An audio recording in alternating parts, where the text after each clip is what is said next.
Nnamdi Kanu is a reaction to genuine grievances. Nnamdi Igbo, since the end of the Civil War, has proven to be the testing ground for all the madness that afflicts Nigeria.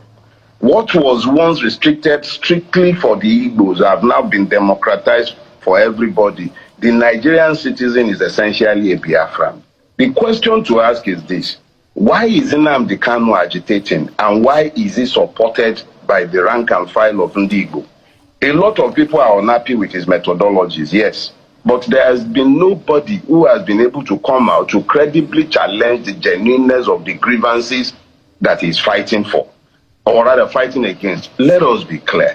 We can bellyache about his methods from now till kingdom come, and I have been very vocal in condemning his method. But nobody in their right mind can argue against the fact that Nnamdi Igbo, just like every other Nigerian who is not a member of the ruling class, has been seriously marginalized in Nigeria and is not even treated decently like a human being. So if we want to talk about the criminalities that has also affected that struggle, let me remind you that it is in this country that we started hearing how Asari Dokubo has been contracted by certain states to act and bear arms on behalf of the Nigerian state.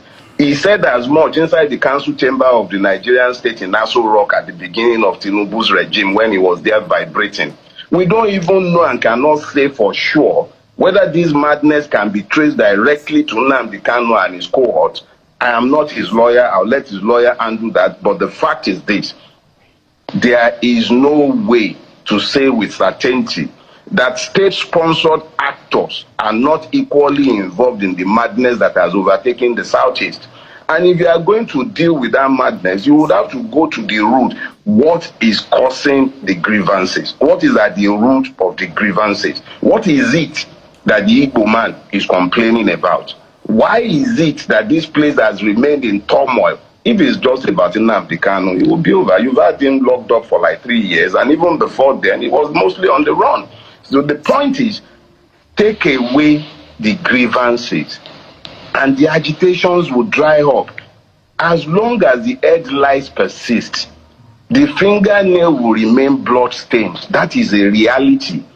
Nnamdi Kanu might not be to your taste, but you should ask yourself, and I'm saying this to everybody who might have reason to have quarreled with him, as I have, why is his agitation resonating with his people? Because it is true. So if the Nigerian state is interested in dealing with the criminalities and everything, let it go first to the root of the problem, the inequitable treatment of Nigerians. It is just unfortunate that the Igbo man is the one we are speaking about, but there is nothing that ails him today that does not hail each and every Nigerian regardless of where they are. It is inequity. Yeah. That is at the root of everything. I believe you heard what Dele Faro to me said. You heard it all. The way it is in Nigeria today, anyone that says he's a Nigerian who does not understand how the relationship between the Igbo people and the other part of Nigeria is today, he has always been a straightforward person, and he has always not been deterred. He has never been deterred by any reason not to say the truth.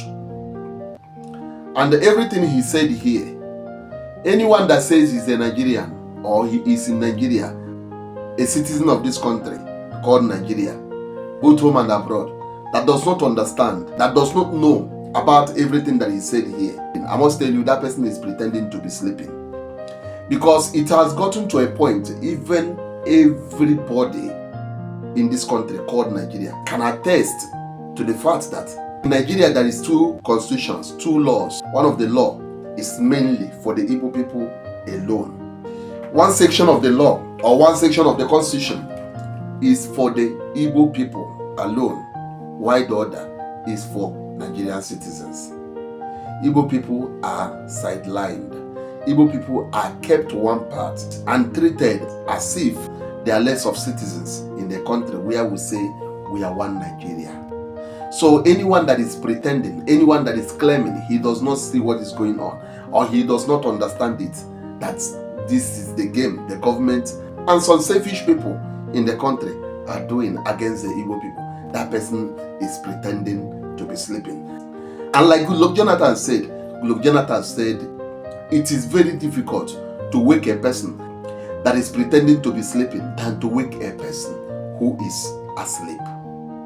Nigerians, if you say you don't understand that the way Igbo people are being treated in this country, that everything, even all these agitations are as a result of ill-treatment from the government of Nigeria towards the Igbo people. If you don't understand it today, you are pretending to be sleeping. You cannot be seeing the truth while beating around the bush. All those things that the Igbo people have been crying about all this while is gradually proliferating, is gradually spreading over everybody in the country, in as much as you are not the one in power. It will go to a point where nobody will be exempted. Igbo people are crying, running, trying, fighting tooth and nail to free themselves from this bondage called unity. This forced marriage, Igbo people are fighting to free themselves of this forced marriage, this unity, this artificial unity, this resource-based unity. This unity that is based on resources, not on mutual relationship, but based on exploitation, to liberate themselves from that kind of forced relationship that was not meant to stay, that was not meant to be, and that has not proven to be. It is forced. Every actions from those in authority are still pointing towards that same direction, that this thing is forced. This thing is mainly for exploitation, nothing else. I don't want to talk too much. Thank you so much, and God bless you. Share the video for other people to see it. Share your own thoughts and views in the comment section. What do you think about what he said?